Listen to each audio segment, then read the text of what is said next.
आणि ही थेट दृश्य आपण पाहतोय। अमित ठाकरे आता नवी मुंबईमध्ये दाखल झालेले आहेत। पोलिसांकडून त्यांनी नोटीस स्वीकारली असल्याचं कळतंय। नवी मुंबईमध्ये सध्या मनसेकडून एक भव्य असं शक्ती प्रदर्शन होत आहे।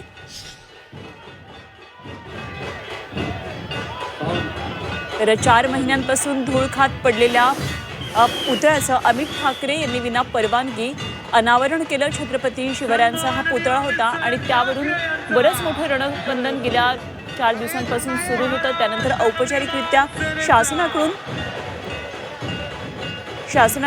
त्यानंतर या पुतळ्याचं अनावरण करण्यात आलं आणि त्यानंतर पुन्हा एकदा आता अमित ठाकरे नवी मुंबईमध्ये दाखल झालेत। मनसेचे नेते अमित ठाकरे सध्या मोठं शक्ती प्रदर्शन सुरू आहे। मनसेने ठिकठिकाणी त्यांचं जल्लोषात स्वागत करतात। तर अमित ठाकरे नेरूळ पोलीस स्टेशनला जाऊन ही नोटीस स्वीकारणार आहेत। छत्रपती शिवरायांच्या पुतळ्याचं विना परवानगी उद्घाटन केल्या प्रकरणात अमित ठाकरेंबरोबर 70 मनसैनिकांवर गुन्हा दाखल करण्यात आलाय आणि यासंबंधी पोलिसांनी त्यांना नोटीस बजावलेली आहे। दरम्यान या निमित्तानं मनसेकडून नवी मुंबईमध्ये अशा प्रकारे जोरदार शक्ती प्रदर्शन सध्या सुरू आहे।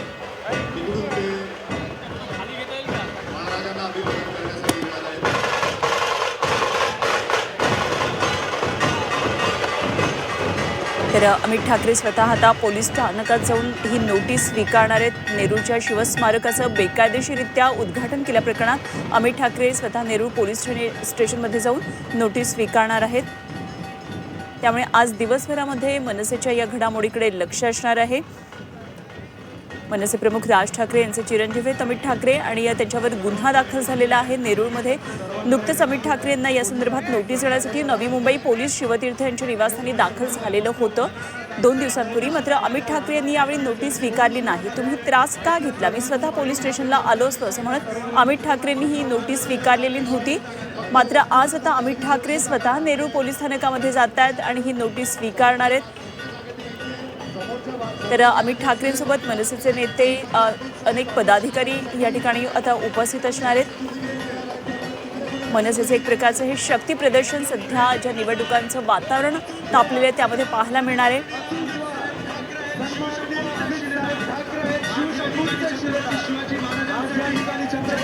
तर वाशी टोल नाक्यावर सुद्धा अमित ठाकरे यांच्या स्वागताचा एक जंगी समारंभ या ठिकाणी आयोजित केलेला होता। ठिकठिकाणी त्यांचं स्वागत होत आहे। नोटीस स्वीकारण्यासाठी अमित ठाकरे नवी मुंबईत येत आहेत। मात्र मनसेचे पदाधिकारी कार्यकर्त्यांनी त्यांचं ठिकठिकाणी स्वागत केलेलं आहे आणि त्यानंतर नेरूळ इथे छत्रपती शिवाजी महाराजांचं स्मारक ज्या ठिकाणी त्या ठिकाणी पोहोचून ते अभिवादन करतात।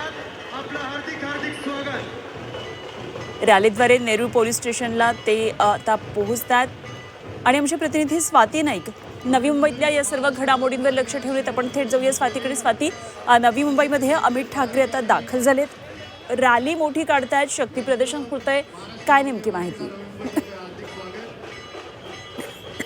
मुंबईमध्ये आगमन झालेलं आहे। ते स्वतः मनसेची जी शाखा आहे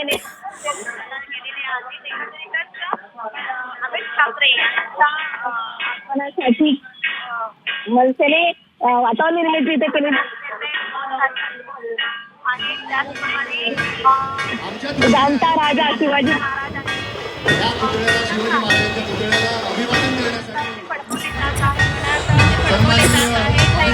वातावरण निर्मिती केली जात आहे की भारत जे आहे ते मनसेने खुलं केलेलं आहे जनतेसाठी असं पूर्णपणे श्रेय मनसेचं आहे। यासाठी प्रदर्शन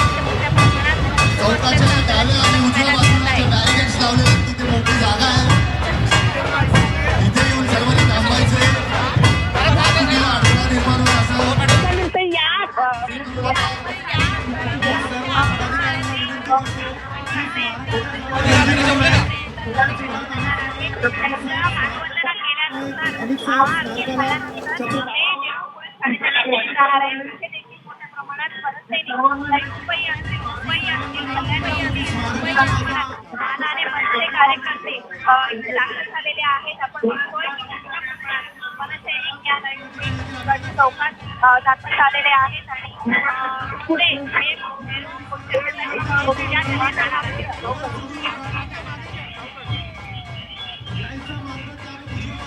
स्वाती नाईक आमच्या प्रतिनिधी नवी मुंबईतून आपल्या बरोबर होते। आपण पुन्हा एकदा त्यांच्याशी कनेक्ट करण्याचा प्रयत्न करूया, संपर्कात येऊया, कारण या ठिकाणी सध्या ढोल ताशांचा जोरदार गजर चालू आहे आणि अमित ठाकरे यांचं स्वागत करण्यात येत आहे। या ठिकाणी पदाधिकाऱ्यांनी मोठी गर्दी केली, कार्यकर्त्यांनी गर्दी केली आणि एक प्रकारे मोठे शक्ती प्रदर्शन हे नवी मुंबईमध्ये आपल्याला पाहायला मिळते। तर या पुतळ्याच्या जवळ आता या ठिकाणी अमित ठाकरे नेमकं अभिवादन केल्यानंतर काही बोलतायत का माध्यमांबरोबर, तसंच उपस्थित कार्यकर्त्यांबरोबर बघणं महत्त्वाचं ठरणार आहे। 16 नोव्हेंबरला नवी मुंबईमध्ये अमित ठाकरे दौऱ्यावर आले होते आणि अमित ठाकरे इथे शाखेच्या उद्घाटनासाठी आले होते। तेव्हा त्यांना असं कळलं की नेरूळ इथल्या छत्रपती शिवाजी महाराजांच्या स्मारकाचं अनावरण गेल्या अनेक महिन्यांपासून तसंच आहे आणि गेल्या 4 महिन्यांपासून छत्रपती शिवरायांची ही मूर्ती अशी कपड्यानं झाकून ठेवलेली आहे आणि हे बघताच त्यांनी पुतळ्याचं अनावरण केलं। कुठलीही परवानगी शिवाय अशा प्रकारे पुतळ्याचं अनावरण केलं आणि त्यामुळे यावरून राजकीय वातावरण चांगलंच तापलेलं होतं। पोलिसांनी या संदर्भात कारवाई करत मनसैनिकांमध्ये या ठिकाणी पोलिसांमध्ये आणि मनसैनिकांमध्ये एक प्रकारे मोठा वाद सुद्धा निर्माण झाल्याचं पाहायला मिळालं। तर या कृत्यासाठी आपल्यावर कारवाई होत असेल तर माझ्या आयुष्यातली पहिली केस होणार आहे आणि वेळ आली तर महाराजांसाठी अशा अनेक केसेस आपण अंगावर घेऊ असा पवित्रा त्यावेळी अमित ठाकरेंनी केला। सोशल मीडियावर सुद्धा ते अशा प्रकारे व्यक्त झाले, त्यांच्या प्रतिक्रिया पाहायला मिळाल्या आणि त्यानंतर अमित ठाकरे यांच्यावर असलेली पोलिसांची आता ही पहिली नोटीस असल्यामुळे ही नोटीस स्वीकारण्यासाठी अमित ठाकरे आलेले आहेत। खरं तर नवी मुंबई पोलिसांनी 2 दिवसांपूर्वी शिवतीर्थावर जाऊन अमित ठाकरे यांना नोटीस बजावण्यासाठी आलेले होते, मात्र त्यावेळी अमित ठाकरेंनी ही नोटीस स्वीकारलेली नव्हती। तुम्ही एवढा त्रास कशासाठी घेतलात, मी स्वतः येऊन ही नोटीस स्वीकारली असं अमित ठाकरे यांनी म्हटलं आणि आज ते नवी मुंबईमध्ये दाखल झालेत आणि एक वेगळ्या प्रकारे अमित ठाकरे यांचं हे शक्ती प्रदर्शन, मनसेचं शक्ती प्रदर्शन नवी मुंबईमध्ये पाहायला मिळत आहे। ढोल ताशांचा गजर चालू आहे, पुष्पवृष्टी होती एका बाजूला पाहतोय आपण आणि छत्रपती शिवरायांचा हेच ते स्मारक आणि हा तो पुतळा आहे ज्याचं अनावरण अमित ठाकरे यांनी विना परवानगी केलं होतं। गेल्या 4 महिन्यांपासून उद्घाटनाच्या प्रतीक्षेत असलेलं हे स्मारक आणि पुतळा अनावरणाचा कार्यक्रम थांबलेला होता, मात्र अमित ठाकरे यांनी याचं विना परवानगी जेव्हा याचं अनावरण केलं त्यानंतर अगदी 2च दिवसामध्ये या पुतळ्याचं शासकीय कार्यक्रमामध्ये औपचारिक असं अनावरण करण्यात आलं। गणेश नाईक या कार्यक्रमासाठी उपस्थित राहिले होते, त्यांच्या हस्ते याचं उद्घाटन झालं, अनावरण करण्यात आलं। मात्र एकंदरीतच राजकीय वातावरण तापलेलं दिसलं। सध्या स्थानिक स्वराज्य संस्था निवडणुकांमुळे राजकीय वातावरणामध्ये आणखी तापलेल्या वातावरणात आणखी भर या प्रकरणामुळे पडली आणि त्यामुळे कुठेतरी एक शक्ती दाखवण्याचं, त्याचप्रमाणे आपलं शक्तिबळ चाचपण्यासाठी मनसेसाठी सुद्धा एक चांगली संधी निर्माण झाली या मुद्द्याच्याद्वारे आणि अमित ठाकरे गेल्या काही वर्षांपासून आपण पाहतोय राजकारणामध्ये चांगल्या प्रकारे सक्रिय झालेले आहेत। विधानसभा निवडणुकीच्या रिंगणात सुद्धा ते उतरले होते, अर्थात त्या ठिकाणी त्यांना पराभव स्वीकारावा लागला। मात्र आता येणाऱ्या निवडणुकांच्या पार्श्वभूमीवर एक चांगलं वेगळं नेतृत्व कसं स्थापित करता येईल त्या दृष्टीनं निश्चितच अमित ठाकरेंचे प्रयत्न सुरू आहेत।